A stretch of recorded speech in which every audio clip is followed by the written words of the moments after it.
This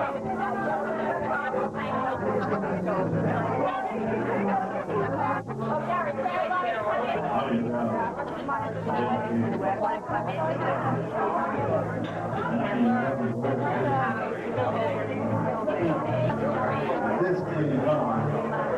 The real thing, honey, John. What makes you feel so dull, what makes my head keep going round and round? Don't they stop and soda? Why my heart keeps staying still so much? If I only didn't keep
Needless to say, I think I, along with many others, look forward to the 101st and 2nd and on and on. I suppose it's no great thing that if you have the genetic components, the strength of body and mind, and the right combination of good health and good luck to reach wonderful old age. But to reach wonderful old age the way Edith Zola has reached the age of 100, that is something special. With a sense of zest for life, with an embracing kind of attitude of people and the aura of life itself, with the desire to be part of her people's heritage and observance, to the extent that when the synagogue was dancing in front of the sukkah during the festival of Sukkot, Who do you think was writing the Tennessee Mountain? I stopped the whole congregation from the dance. I said, I want you to look at Edith Zola. 100 years old is coming December. They stopped, they screamed with applause, and she did her dance for us. Edith, may I ask you to come over here, to dance over here?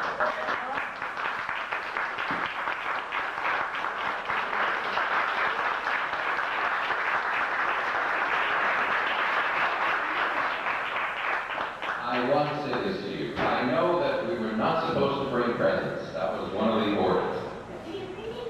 I totally agree. But it's not really a present. It's a piece of yourself unto yourself. You know that in the sanctuary there are those magnificent bronze bas-reliefs of the days of creation, the 6 days of creation, that were commissioned by the synagogue and carried out by the wonderful late Chaim Gross, world-renowned sculptor and painter. We were put on the map by those beautiful bas-reliefs that are on the wall. The 6 days of creation, and then eventually by the curtain for the ark. When he was doing those in preparation, he assembled these lithographs. These were his original drawings of the 6 days of creation. And when they were cast in bronze in Italy, they couldn't quite carry every detail. So you have more original work than is in the synagogue itself. So that on those days that you go to Rabbi Miller's synagogue, when you leave us in betrayal, you can still come home and say, I went to Rabbi Teitelbaum's synagogue too. It'll always be with you at home. So in recognition of the lovely attainment, not only of the 100 years, but of the person that you are, 100 years deep and strong and loving as well.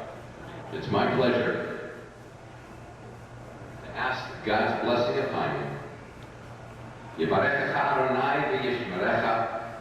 May the Eternal bless you and protect you always. Ya'er Adonai panav elecha v'chunecha. May the light of life shine upon you and always be gracious unto you. Yisa Adonai panav elecha v'yasem lecha shalom. May God's presence be lifted unto your life. And may you continue for years to come in good health and sweetness, with the very deep and loving menschlichkeit that characterized your first 100 years. And let us say, Amen. And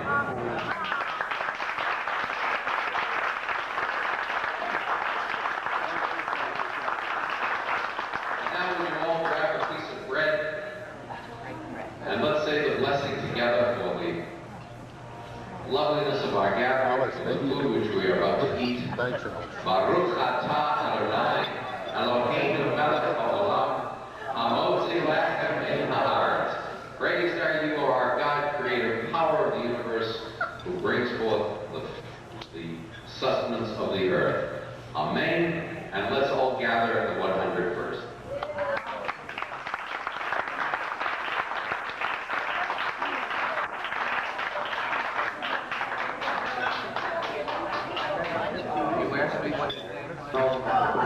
My mother spent some time in Manhattan with my sister, and some time here on the island in Long Beach or Rockland Center.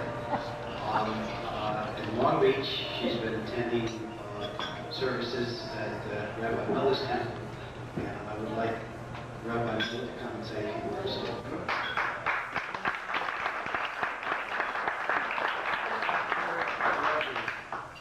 I'm reminded of the words of the psalmist. Zeh hayom asar Adonai, nargila v'nismcha bo.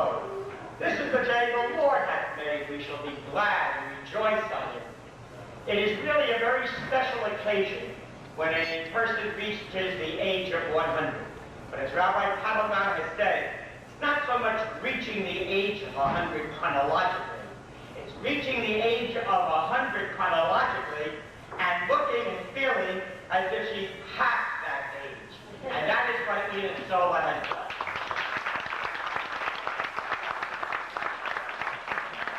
I have to admit that I really didn't believe it at first.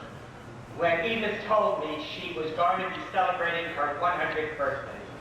And it's a great pleasure for me every Shabbos when Edith is in Long Beach to look out over the congregation and to see her participating actively in the service. And bounding up to the pulpit, as you did just 2 weeks ago, to make sure I knew about a certain event. 2 steps at a time. But as I greet Edith on this very wonderful occasion, I would like to give my blessing to her. And Rabbi Calabout has already given the threefold priestly benediction. And so I am reminded of a story that is related in the Talmud of a traveler who was in a desert, and it was hot, and he was thirsty and hungry, and all of a sudden he came upon a beautiful tree. And that tree had luscious fruit, and there was a brook passing by the tree. He was able to refresh himself and eat of the fruit of the tree and enjoy the shade of the tree. And when he was refreshed and ready to go on his way, he turned to that tree and he said, Ilan, Ilan, bameh avarchecha. Tree, oh tree, what blessing can I give to you? Should I bless you that you should have wonderful fruit? You already have wonderful fruit. Should I bless you that you should provide luxuriant shade? You will already provide luxuriant shade. So what blessing can I possibly give to you? But my blessing for you, O tree, said the traveler, is that those who come forth from you will be exactly like you. And that is my blessing to you. I know that you have lovely children. You have been an inspiration to all of your family. You have the love and the admiration of all. You've been blessed with long life. You've been blessed with health. My blessing for you is that not only your children, but your grandchildren and great-grandchildren, all inspired by you, will be able to be like you. That is my blessing for you. That your inspiration will be for all of those who come after you.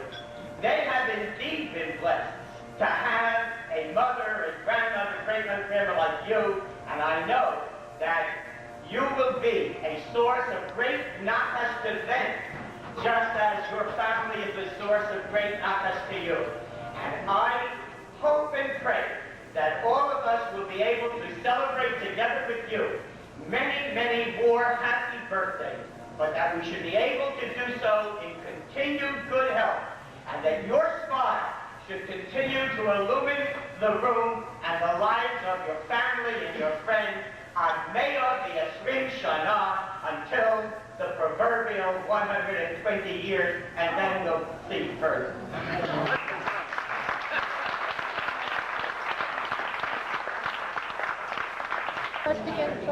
Words of rabbis are eloquent, and I would just like to say a couple of things as a simple offspring. Edith Zola. 100 years ago, she was born on the Lower East Side of Manhattan.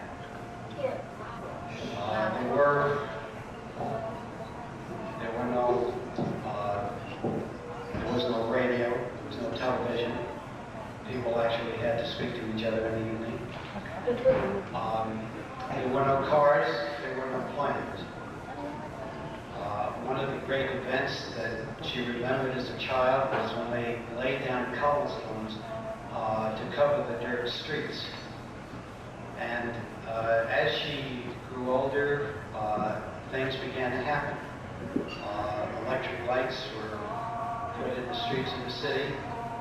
She grew up, went to school, had her usual types of flings and accidents. She's probably one of the few people that I know that has been run over by a horse and wagon. She was a little girl chasing a ball in the street,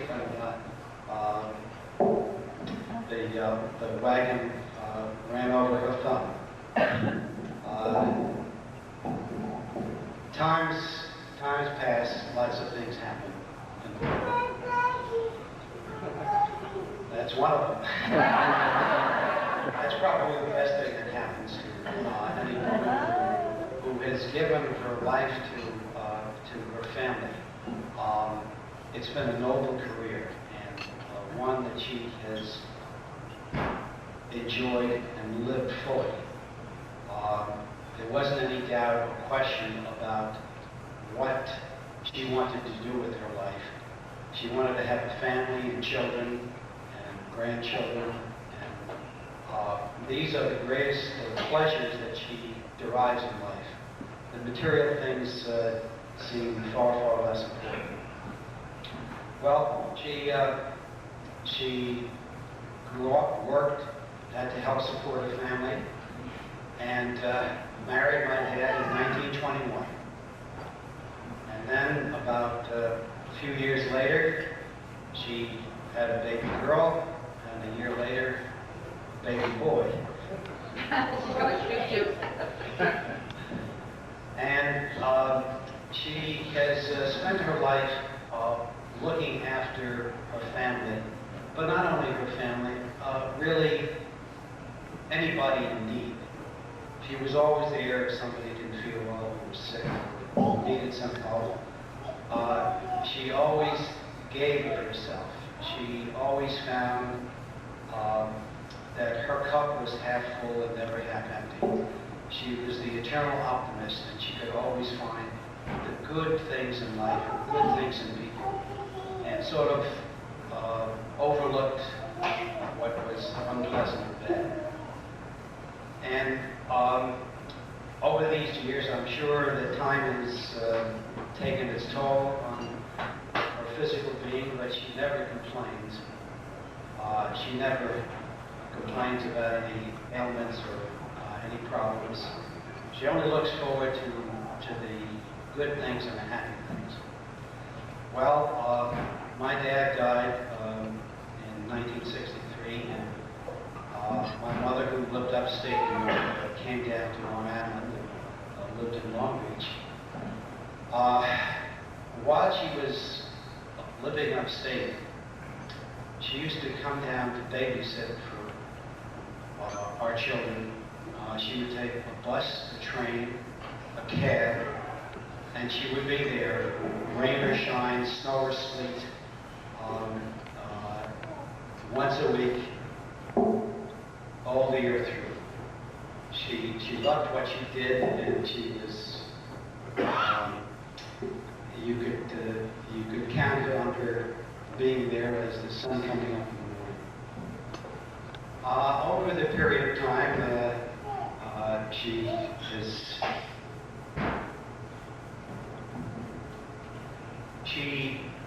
always was looking to be a part of life, always wanting to discover things, to learn things. She never wanted to just sit and vegetate. She wanted to know what was going on. She would always go to a lecture or a meeting or something where she could learn something or do something. When she was 85, I saw my mother on television for the first time when she was demonstrating a calisthenics class for elderly people.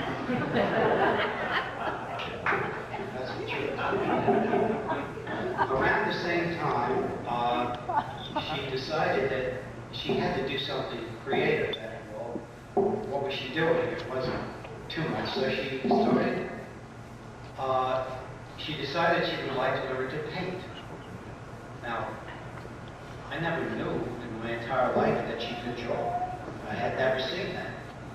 And yet, at the age of 85, she started learning to paint. And she did that with gusto and enjoyment until her eyes began to fail. Unfortunately, her vision has deteriorated with age. Not much can be done about that, but I'd like to show you, if I can, one of her paintings. age of 88.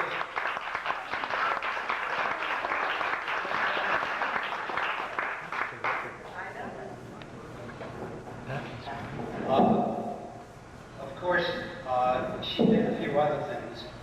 She belonged to a group of singers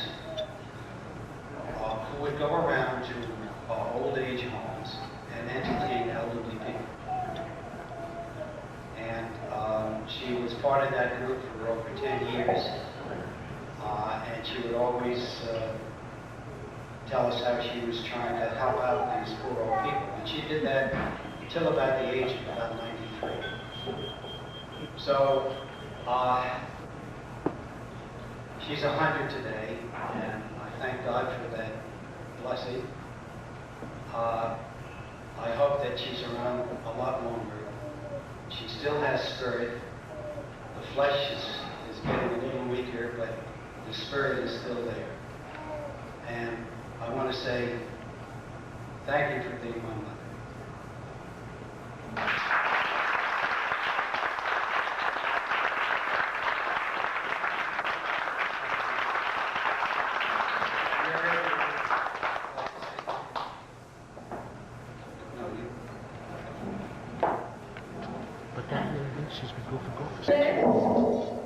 When my brother was going to medical school, he called my mother an amorphous mass of loving protoplasm.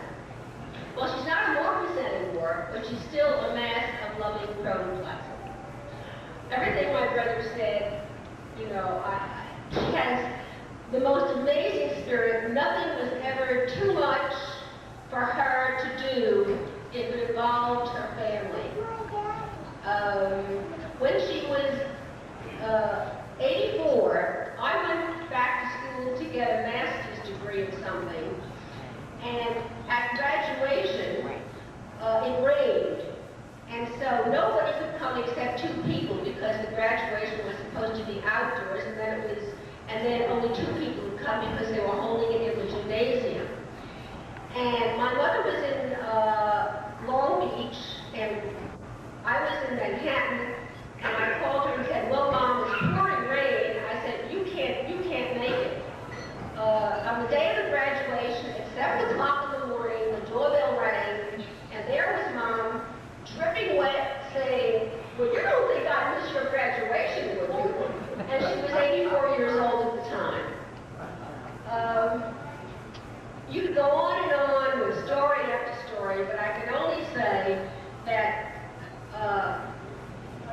I'm happy I'm your daughter. I'm lucky indeed that I have all your genes. I hope I have your personality, and I love you.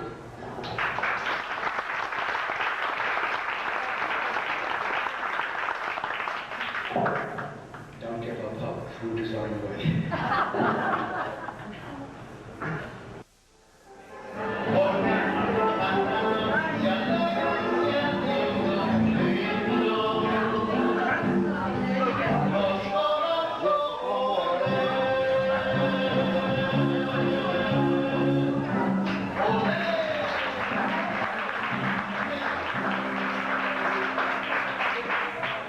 Friends and family, here's a song that I'd really like to dedicate to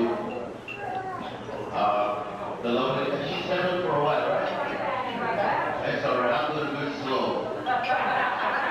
And wait. I would give it to a 100-year-old lady. I belong to the world, actually. My parents are Ethiopians, and they migrated to Trinidad. Right? Now, why is his hand on your shoulder? Oh, he's not. No, I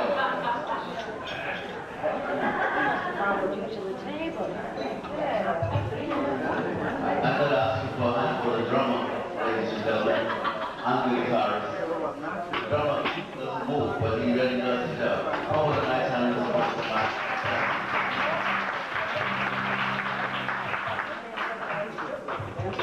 I belong the emptiness, and so I face the final curtain. My friend, I'll sit clear.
Zola, I'd say, I'm making no joke.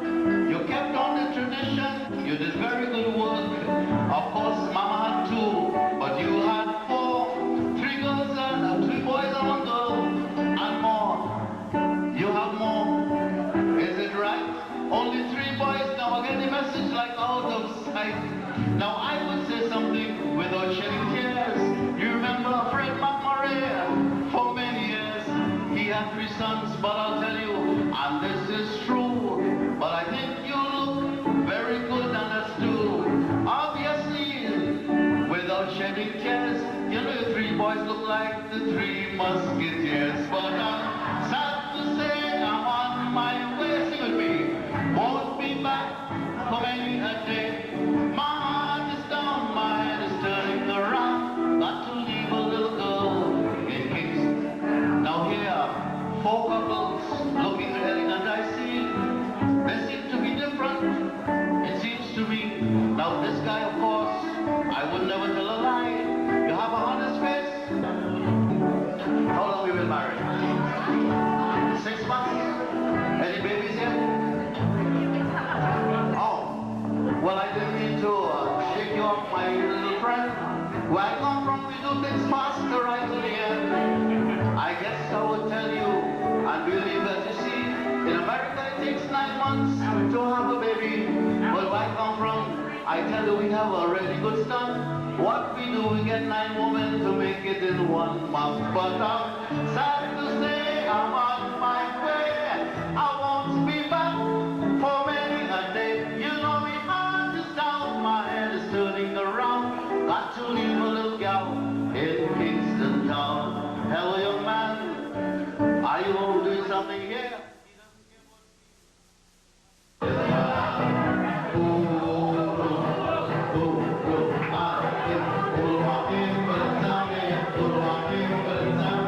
Pull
That she hopes that each of you has as much fun on your 100th birthday as she is having on hers.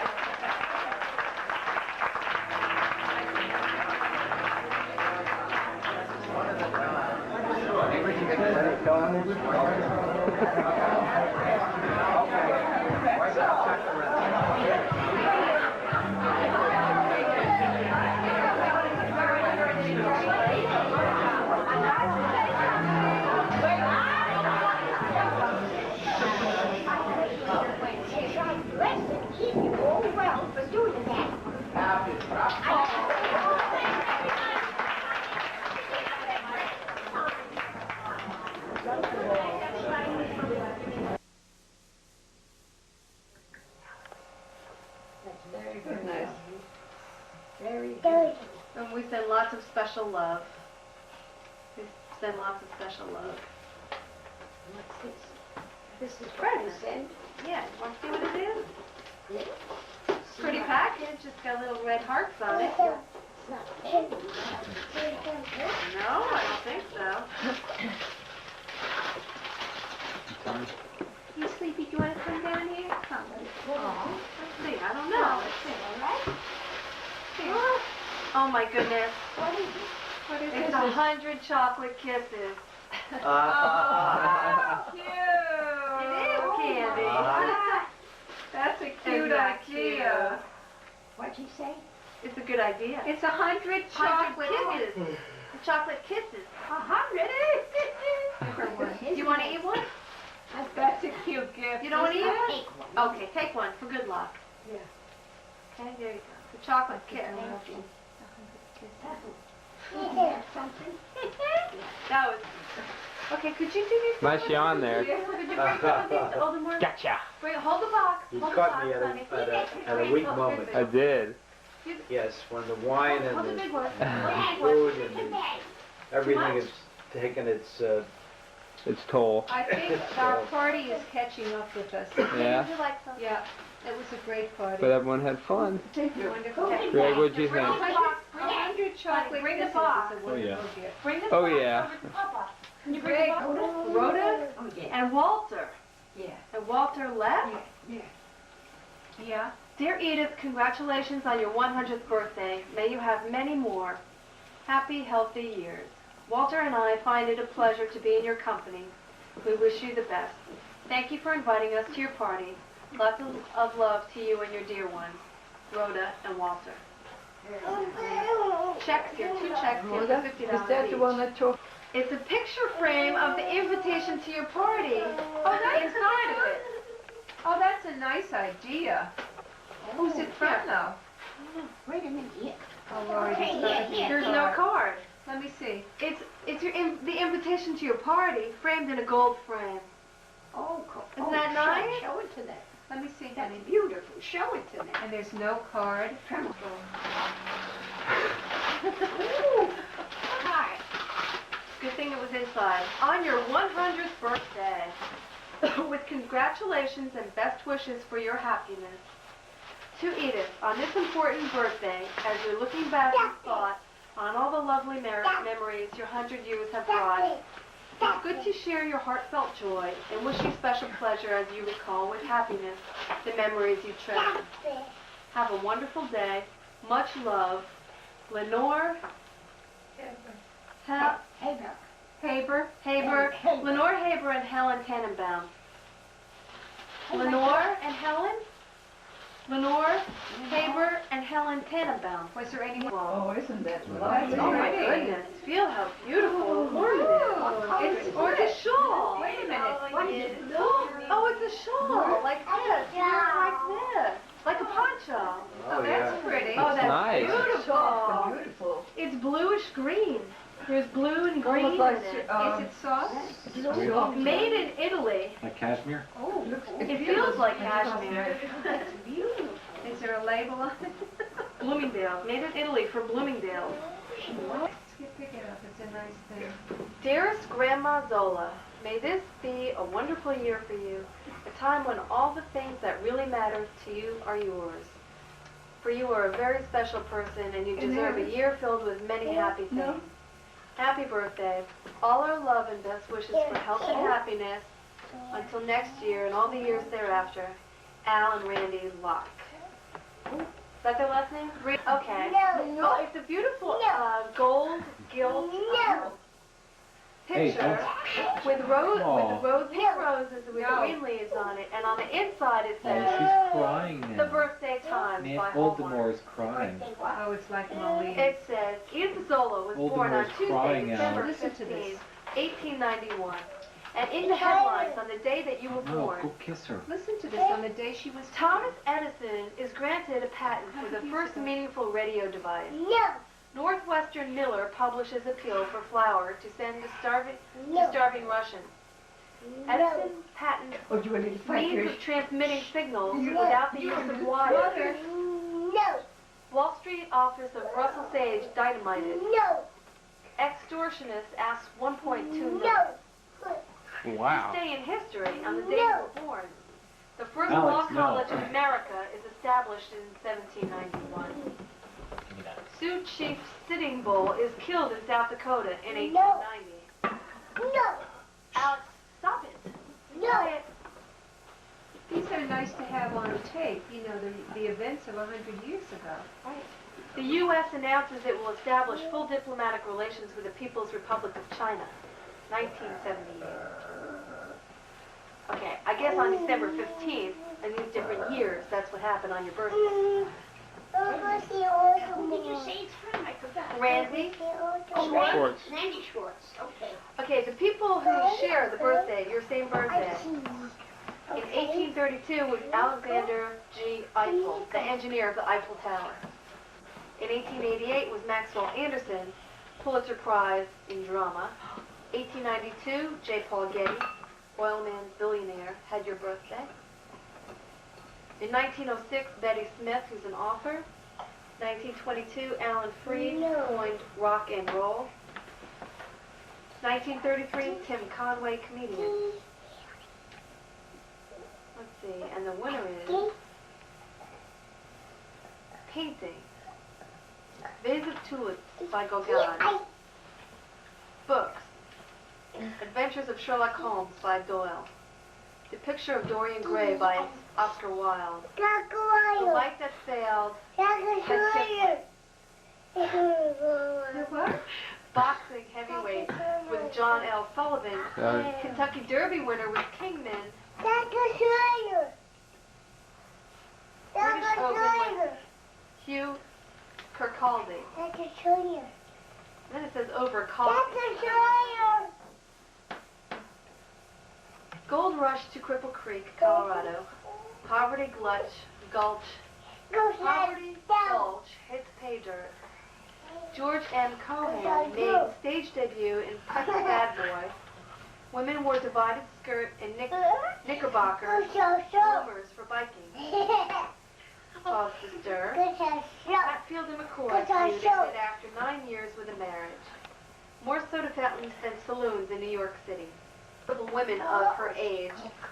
Of the 1,930,830 babies born in 1891, you are in a class by yourself. In the Oval Office, at the time the year you were born, was Benjamin President Harrison. Benjamin Harrison. The 23rd president. Vice President was Levi Parsons Morton. I never heard of him. And then it gives the population. The cost of a 3-bedroom home in 1891 was $2,050. A 3-bedroom home in 1991 is $96,500. Don't throw them. Wow, that's a big difference. The average income in 1891 was $430. The average income in 1991 is $34,000. $417. You know, Skip could use some of this information. Price of a new Ford, first in 1903. In 1991, it cost $11,835. 1 gallon of gasoline in 1891. What was this? Say that again. 1918? Well, see, it says price of a new Ford. In 1991, there is no Ford. The first one was in 1903. And then it gives the cost in 1991, an average of $11,000. It doesn't give you a price in 1903. Not 1903. 1 gallon of gasoline in 1891 was 22 cents. In 1991, it's $1.14. Here, want the card? There's something inside here for We you. got her the Israel. But they also made a donation for planting trees. They planted trees in Israel for you. Yeah. Plus, they wanted to give you this little present. And it looks like it's from Bernice and Jerry. Castle and Matthew, floral talc. Talc. Powder. Powder that smells like gardenias. Powder. No. And there's more. Wait a minute. Hold that for a What second. else? Look, there's some other things in here.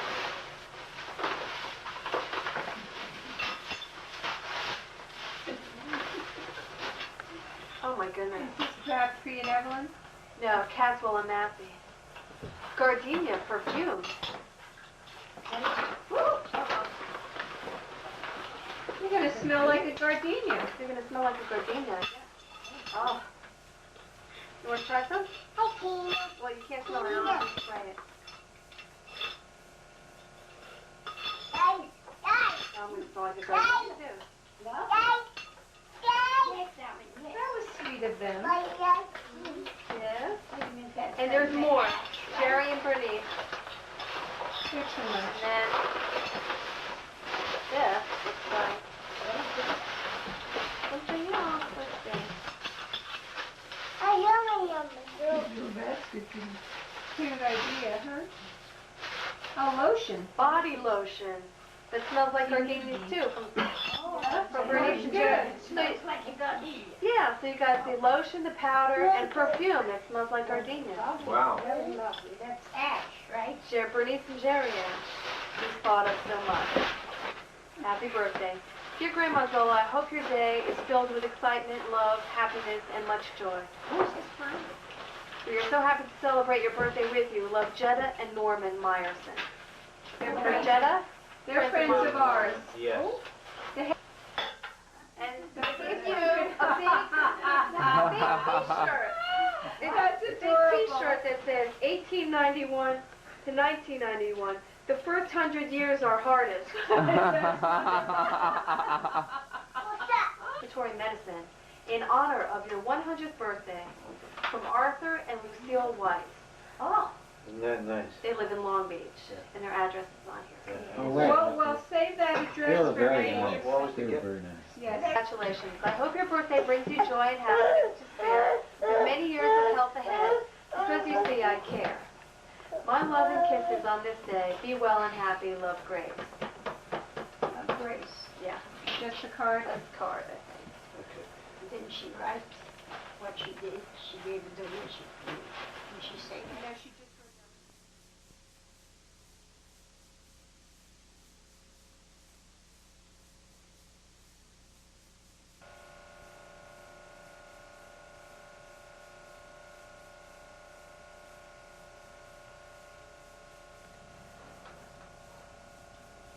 I would like to begin to ask Nanny some questions about her history and her family, things she remembers from the past, so that we can pass on that information to our children, and so that everyone in the family knows what their heritage is. Sounds interesting. It will be interesting. It will be.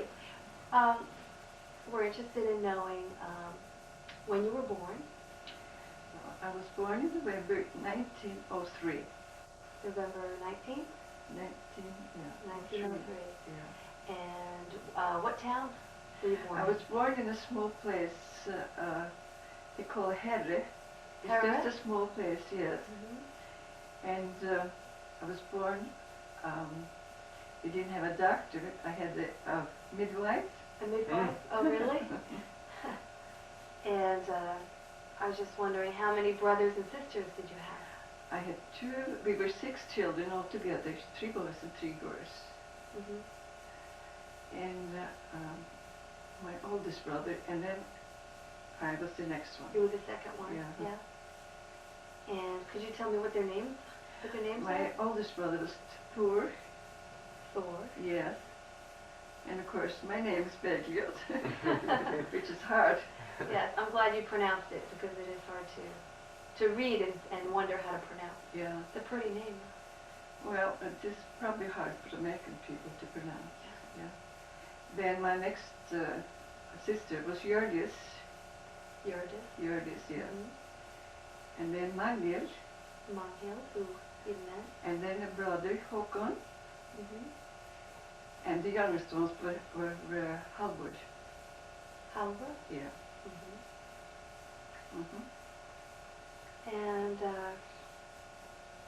could you tell us what your parents' names are? My mother's name was Marie, and her maiden name was Gretvik. Gretvik? Gretvik, yes. And your middle name is Marie, so you were Yes, named after your yes, mother. that's it, my mother. And your father's name? Matthias is almost like Matthew in this country. Matthias? Yeah. And what did he do? He was a forester, Well, wasn't he was a forester. And did he have to travel around? Well, he did quite a lot to travel around. There was a lot of forest in Norway to cover. Oh, yes. Yeah. Good job. Good job. Yeah, it's such a gorgeous country. Let's see. Do you remember what your grandparents' names were and what their occupations were? I cursed both my parents. They were farmers. Both of them were farmers? Yeah. Oh, really? Okay. Different parts of not too far away from each other, but they had quite big farms. Do you remember what their names were? Oh, yes.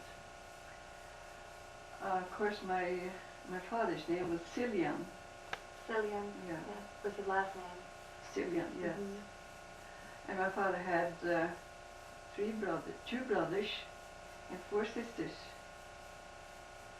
That's a pretty big family. Yeah. Yeah.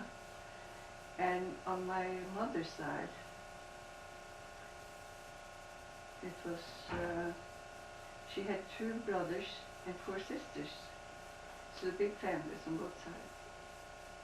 That's great. It's nice to have a big family. Yeah. And you have lots of cousins and Yeah. and things like that, and nieces and nephews. So what town were your parents from? Were they from the town that you were born in? Yes, surrounding. The surrounding areas? towns, yes.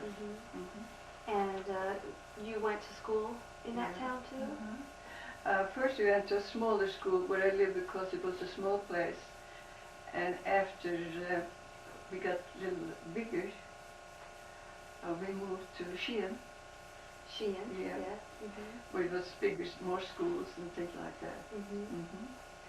And what did you like to do when you were young? Do you remember fun things you liked to do? Well, hike in the mountains? Well, of course, we used to do that. On vacations, we always took trips in the mountains, mostly. Yeah. And also, when we have a chance, we went out to the coast on boats, sailing. And in the summertime, we don't stay by the seashore most of the time, but in vacation, summertime. What was the name of the area that you would go to on the coast? Well, that's eastern part of Norway. The eastern part? Yeah. That water is ice cold, isn't Oh, it? it was cold. In the summertime, it's still very, very cold. You see those almost Atlantic You know, I thought Right. that. But you know, your grandfather, he was a great swimmer, and he said, now you have to dive in. Don't just. be timid. It was a little. Yeah, I guess it's harder to go in slowly when it's that cold. Yeah. Yeah. And Well, they had a nice summer place out there, and the family gathered at quite a lot.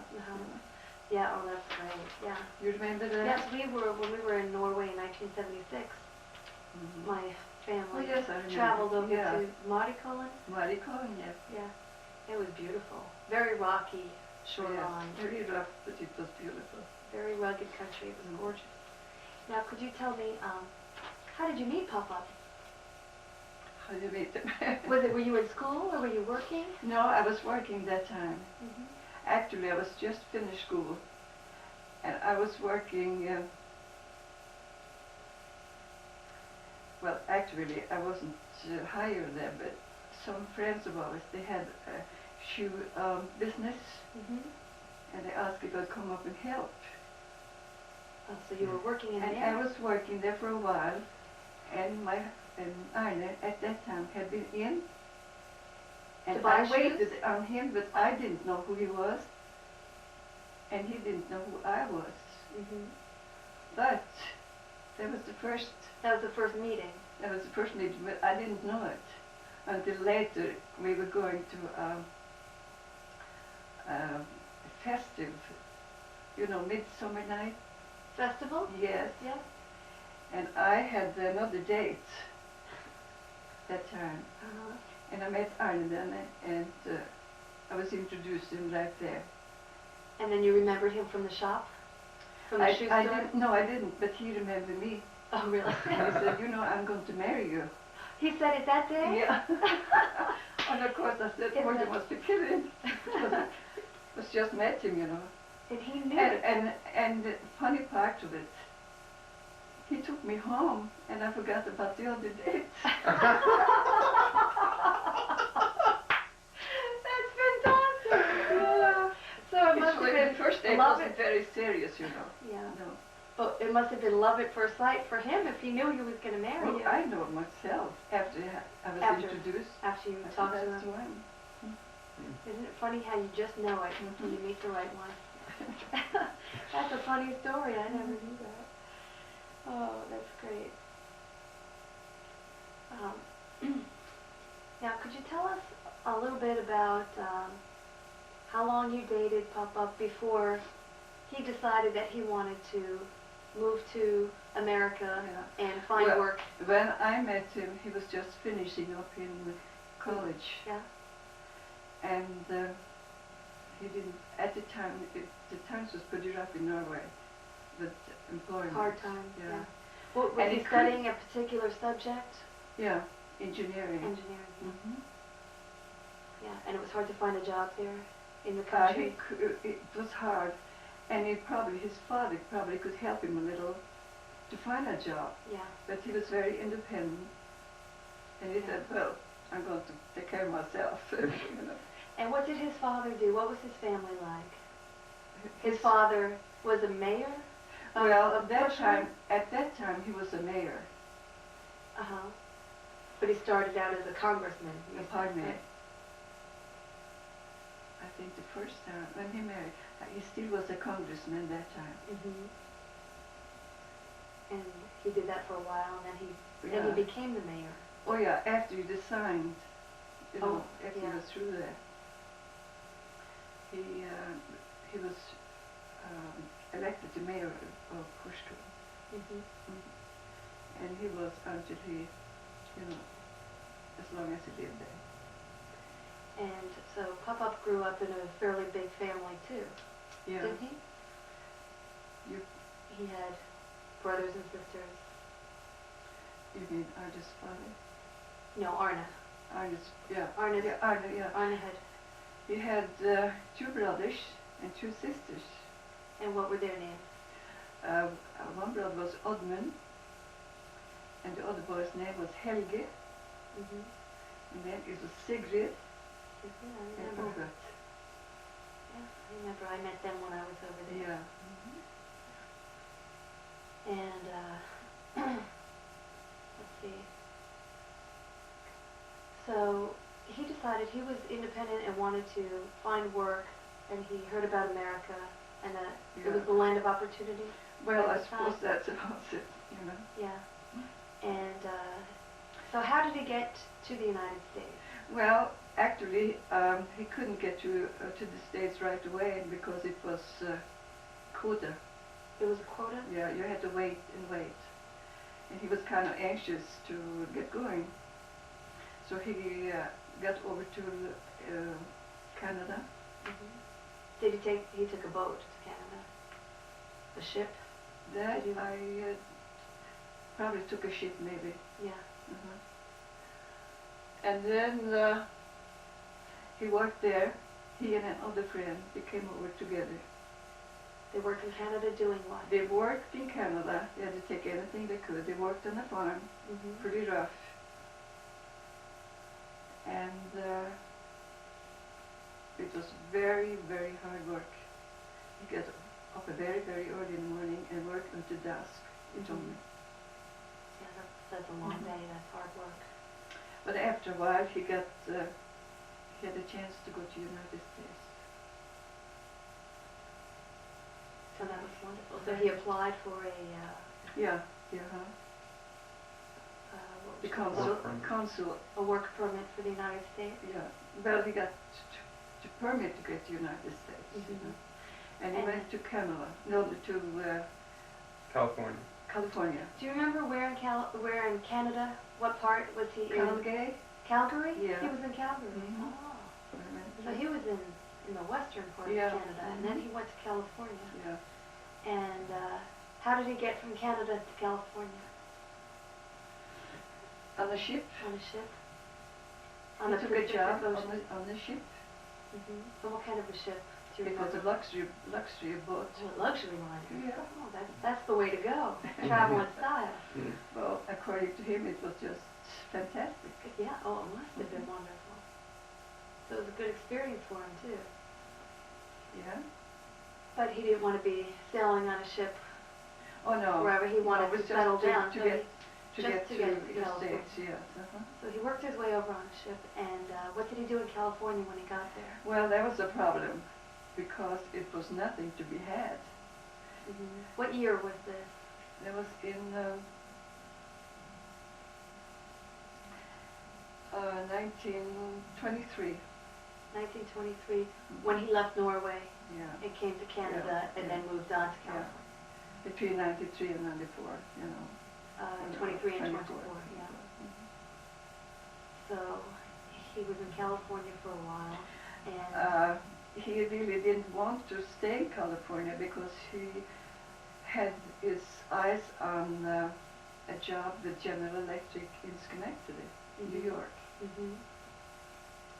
But when he got there, he finally got there, and they didn't hire anybody. oh yeah. So he came all the way across the United States. Yeah.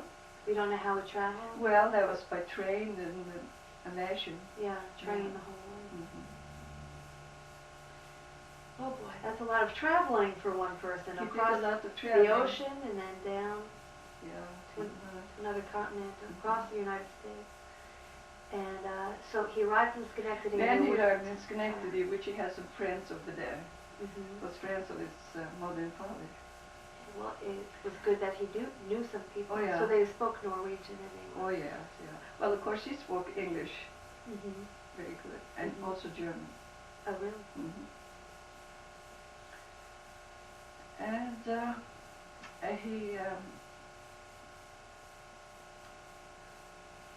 he got in connection with, of course, he had connection with his people, friends anyway, Mm-hmm. all the time, and they wanted him to come and see what they could do for him.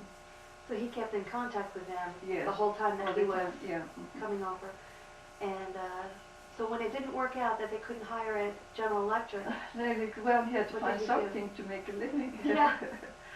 So he started, finally he decided to get with a contractor, building contractor, and started from scratch.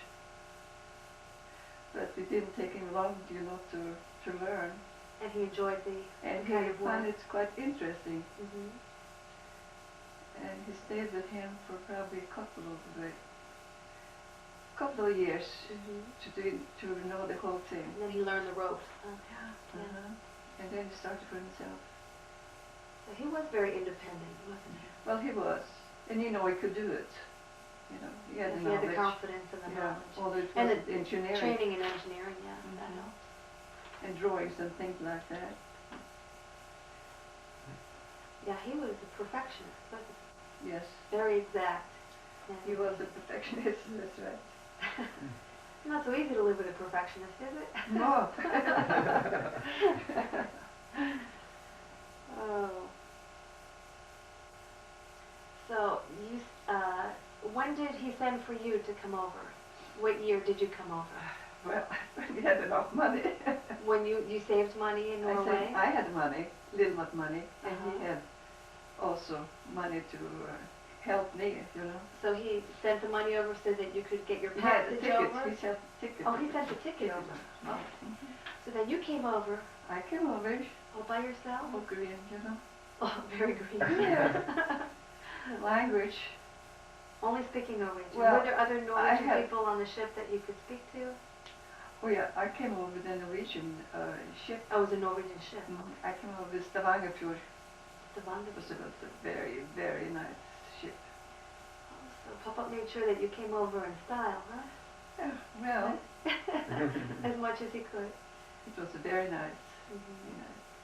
So, who met you and where did you arrive? Did you come into New York New York, City? yes, and I had an aunt and cousins in New Jersey, and I had made connections with them so he could meet them.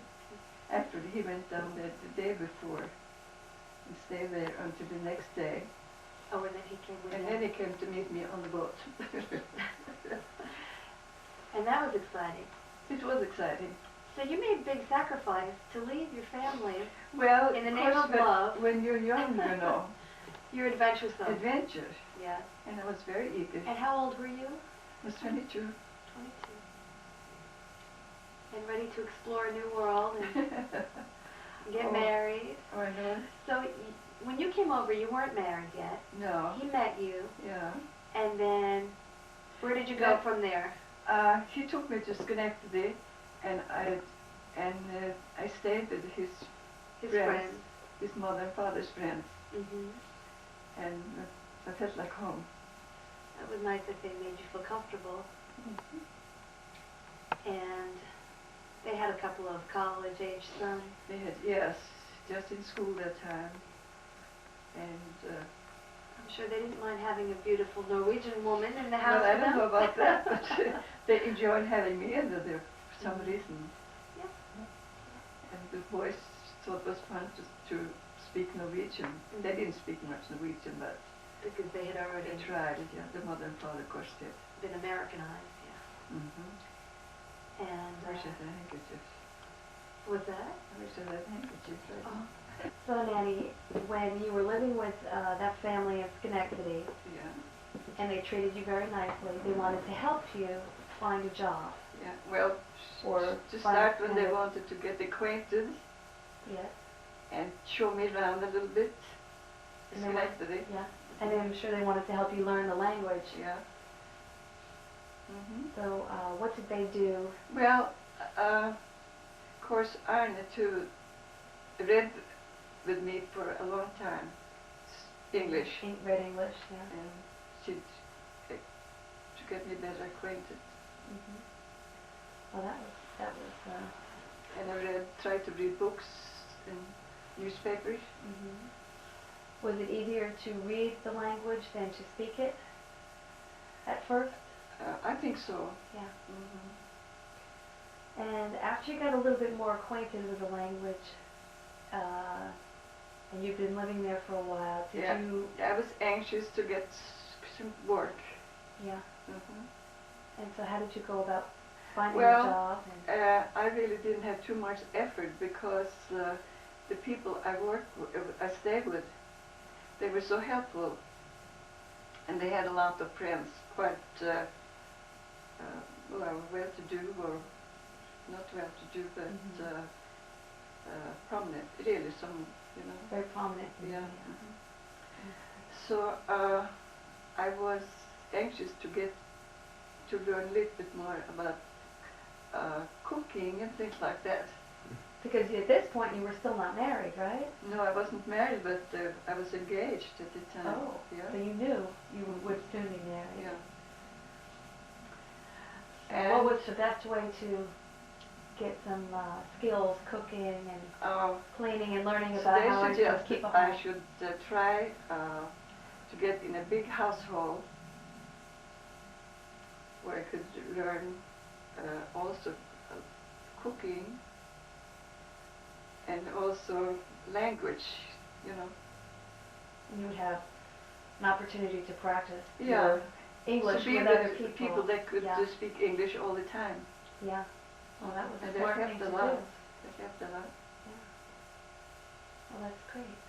So, where was this? It's in Albany, New York. It was a big, beautiful home, And it was just a lady. Her husband was dead, and she just had a girl at the time. Just had one daughter. She went to private school. So she wasn't even there. Hmm? So she lived away from home? No. Or she lived at home and went to a private school during the day? Yeah, in Albany. Very beautiful girl. And they had a lot of servants. How many servants did they have?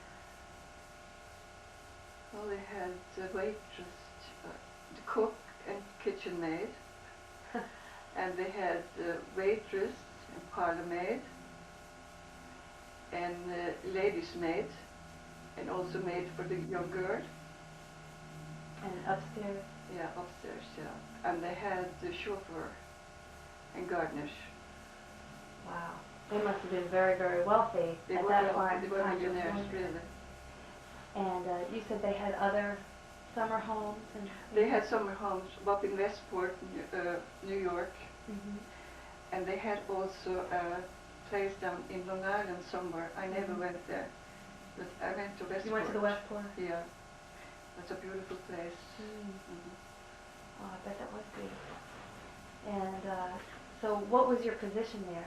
You wanted to, you said initially that you were hoping to learn about cooking. I really was interested more in cooking than anything else. But they had a Swedish cook and also a kitchen maid. And they couldn't speak English quite well. So the lady in the house said, you know, it would be nice if you could be with more English-speaking people. You would learn quicker. That makes sense. That was a very so I was wise upstairs, choice. Yeah. helping up with the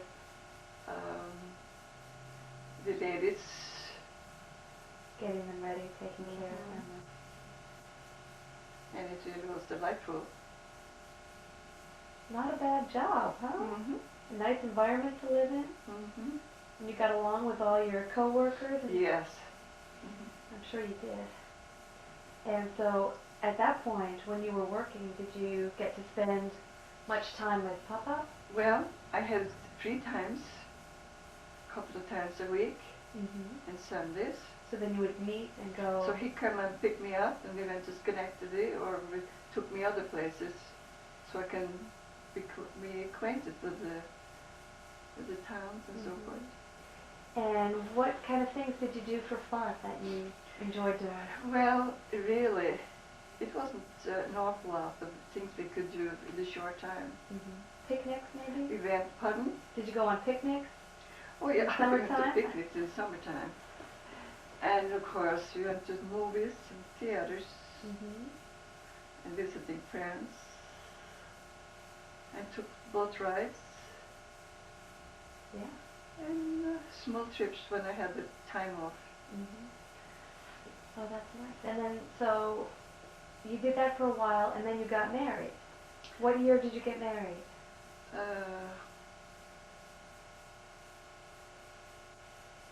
Do you remember your anniversary date? 27. We got married in June. 1927. 1927. And then so And then we were married in Brooklyn at the minister's office. in Brooklyn. Norwegian minister. Oh, a Norwegian minister Yeah. in Brooklyn. I guess there was no Norwegian minister in Schenectady or in that area. Yeah. So that's nice. So now Then of course, I mean, then we started, after that we went on a honeymoon up to Maine. Oh, it's beautiful up there. Then why did you choose Maine? I think it was so much Norway. It does look a lot like Norway, especially the coastline Yeah. and the mountains. It's very rugged, just like Norway. Yeah. Yeah, that was beautiful. Beautiful place of vacation. And after your honeymoon, where did you After that, live? we lived in Schenectady. We took an apartment in Schenectady, Union Street in Schenectady. Mm-hmm. And we lived there for a couple of years. And at this time, Papa had He his was own... work. He had his work. He was working for himself that time. Mm-hmm. His own business. And after a couple of years, we started to plan for our own home. Mm-hmm. Did you build that home? Hmm? Did he build that He home? built- yeah. That's nice to be able to build a home next to another. And so then you decided at some point that you wanted to start a family and have children. Yeah. Then Dick was born in 29. What's his full name? Richard. Richard, yeah, Richard. And And then we waited. Then depression. It's a depression again. Yeah, And it was a hard kind of time. You had a difficult delivery with Uncle yes. Dick, didn't you? Yes, yes, very much so. He was Breech. He was a breech. a breech baby. A big baby. Oh. So, no wonder you wanted to wait a while. But after that, we took a trip to Norway. With Uncle Dick? Of course, Dick was a, yeah, we were home for a while. Oh, that's nice that you got to go back and visit. And then you came back to the States and... Then,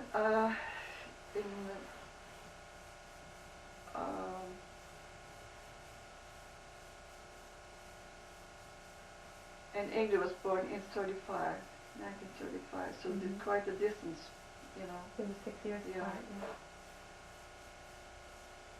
yeah. And What was she like as a child? what was she like as a child?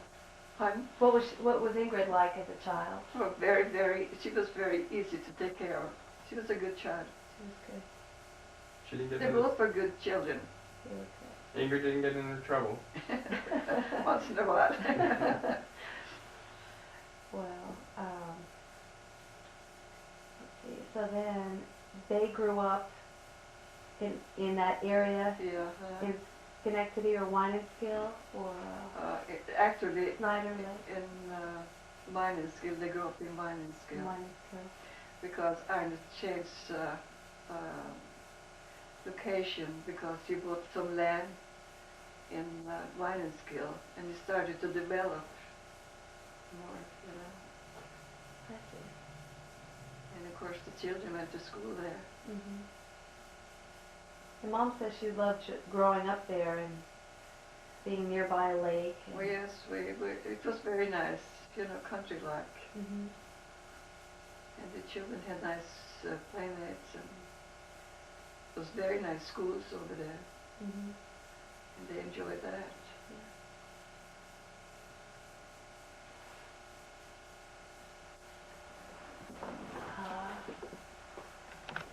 During World War II, we know that you were living in the United States at the time. What was happening in Norway with your family during this period? Well, we didn't have any connection at all with the letters or anything like that. The only connection we had was Red Cross. The Red Cross?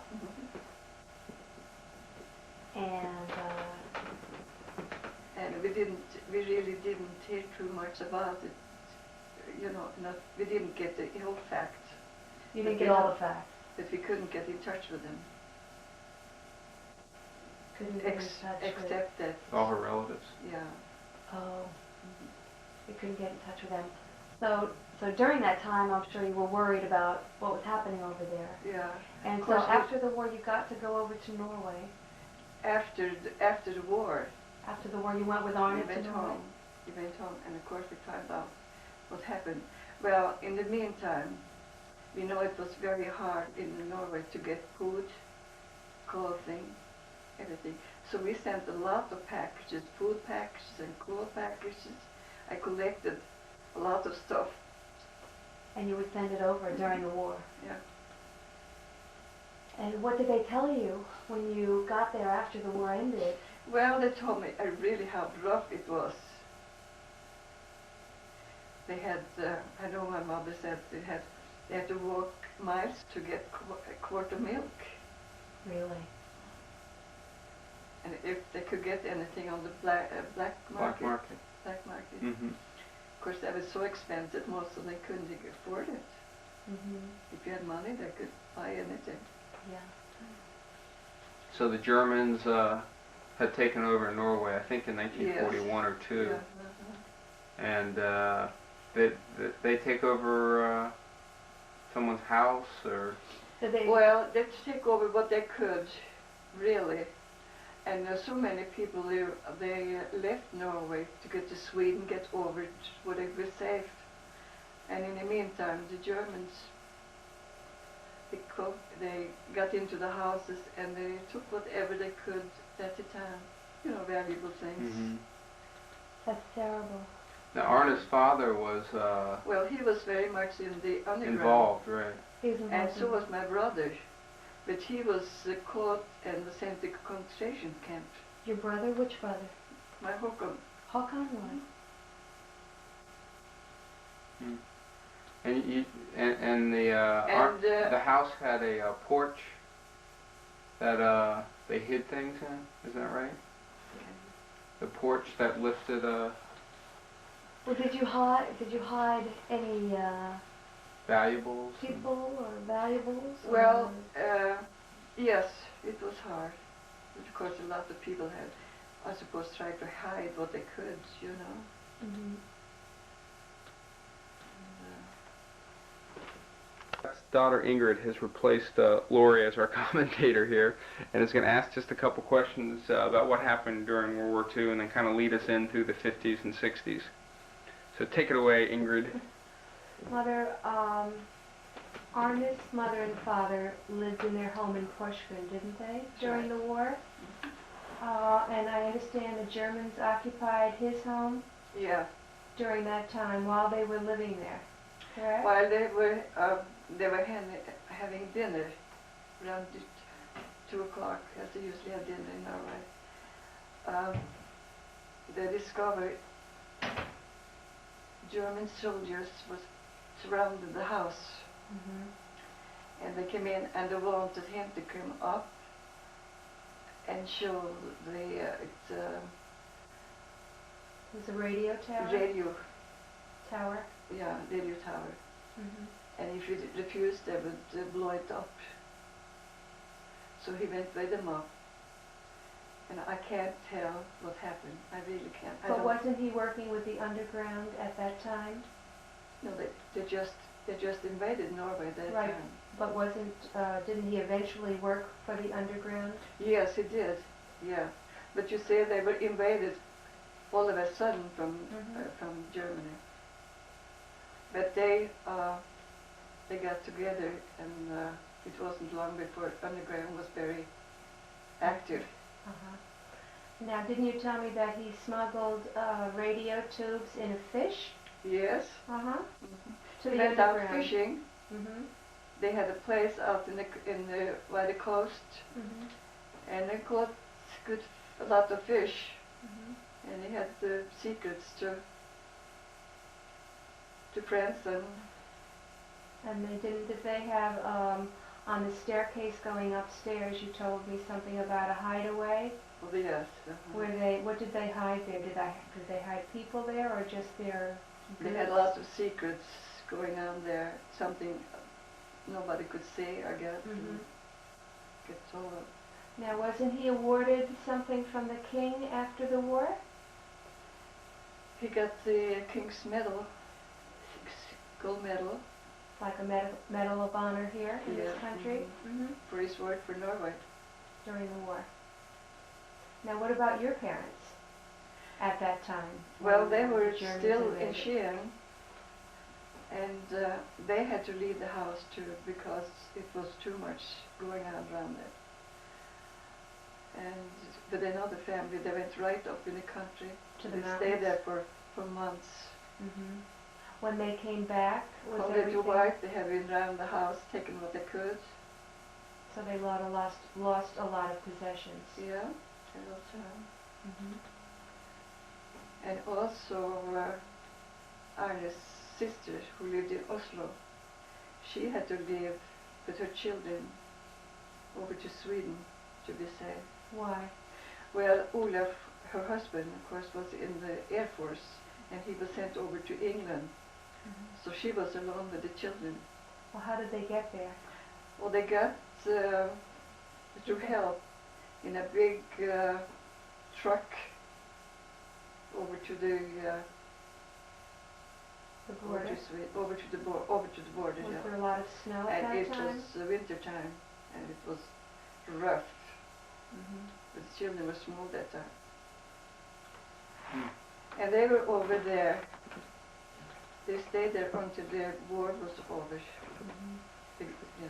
And then they returned to their homes? Yes.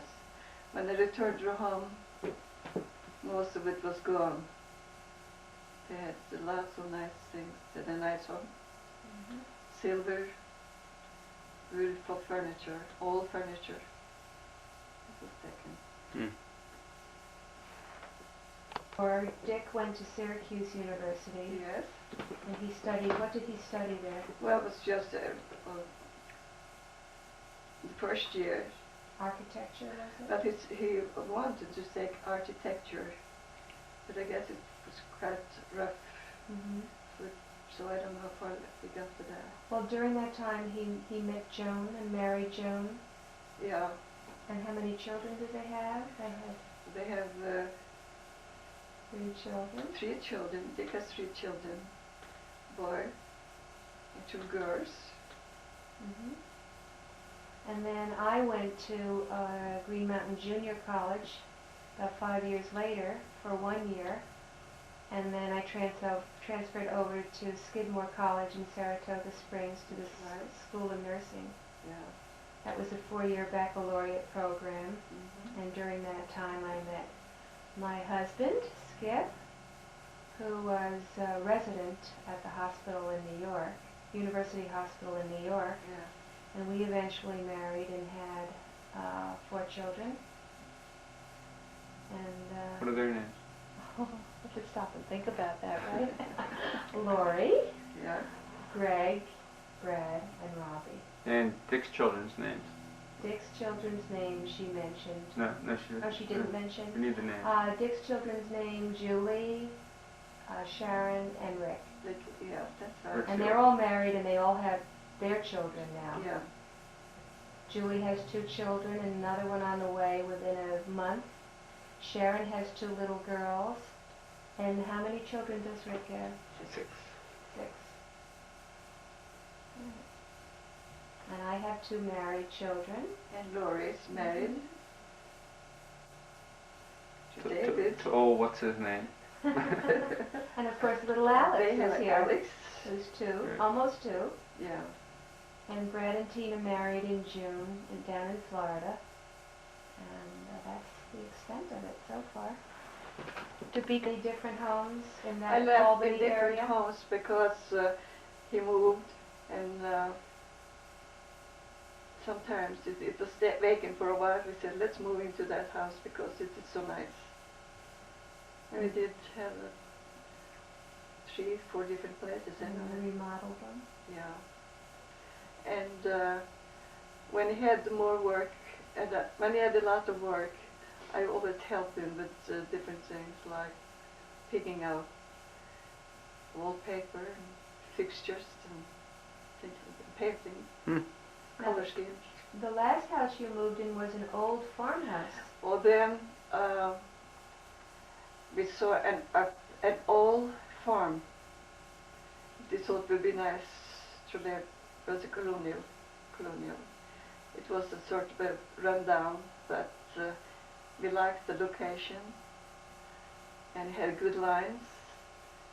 And I just said, well, if you like it, why don't you buy it? So we bought that, and we started from scratch, tearing down, building up. And that took some time. But by the time it was finished, it was beautiful. Did you have electricity in there when you bought that house? Was there electricity? It was no water in the house. No water. No bathroom. Hmm.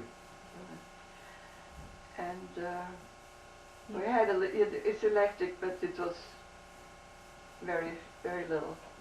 But we had to remodel the whole thing, new furniture and so forth, you know. And built a fireplace.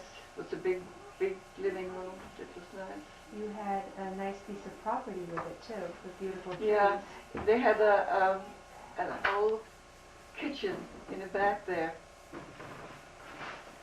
And it's That was Alex. and it was about 5 bedrooms upstairs in that house. And I decided it would be nice to make a little apartment in the back there because it was so much room, so many rooms. So he had a nice little apartment down there in the back. And you always had someone live there too, right? Didn't Yes. someone live in the apartment? Mm-hmm. What was that? Someone lived in the apartment all Well, the time. after a while it was finished. Mm-hmm. We rented it to somebody, to a widow, a minister's wife, lived there. Mm-hmm. And her husband had been a minister at one of the big colleges. I forgot now which one. No, it also had a large garden in the Oh backyard. yes, after we moved there. Now, who liked to do the gardening? Was that you or Arna? Well, both of us really. I took care of the flower part. She had a And I beautiful took care of flower. the landscaping and things like that. She grew a lot of vegetables and. Oh yeah. Especially And we had tomatoes, lots of strawberries, raspberries. grapes, and raspberries. Hmm. What were your hobbies My besides hobbies, gardening? well, I was interested in interior decorating really. And I did some painting, tall painting, and embroidery, Knitting. and knitting. Well, good. After Dad died, you stayed there for 3 years, and you decided to sell the house and move into an apartment. Well, I didn't, yes, I did, because you children felt it was too lonely for me. Yes, and it was in the country. It was in the snow belt, and The winter time was pretty rough up there, it was very rough, and the neighbors were far away. yeah. So you had a big garage sale. Yes, before I moved, but And I you- still miss some of the pieces. yeah. And then you moved. Where did you move after that? Up to Albany, the Nance, Albany. Into a nice apartment complex. Yes, got a very nice apartment. Security. And I have a tennis court which I never used. And A swimming pool. Which you never used. And now, And that's where you are today. and Dick and Joan live just an hour away, right? Joan and Dick live in Gloversville. And they live in Gloversville, it's just an hour drive Hour's from drive. my place, yeah. So you get to see them. And you still get to come down and visit Ingrid a lot, too. I see them quite often. Oh, good. And of course, I go to Long Island quite often. To see the Zolas. Spend most of the holidays with them. Well, I want to thank you for chatting with us. us. The last one was with Skip's mother, Edith, Right. with a great party. At her 100th birthday? Her 100th birthday. Yeah. And you're around the corner, another 12 years away. Well, thanks a lot, Nanny, for talking with us. We appreciate it.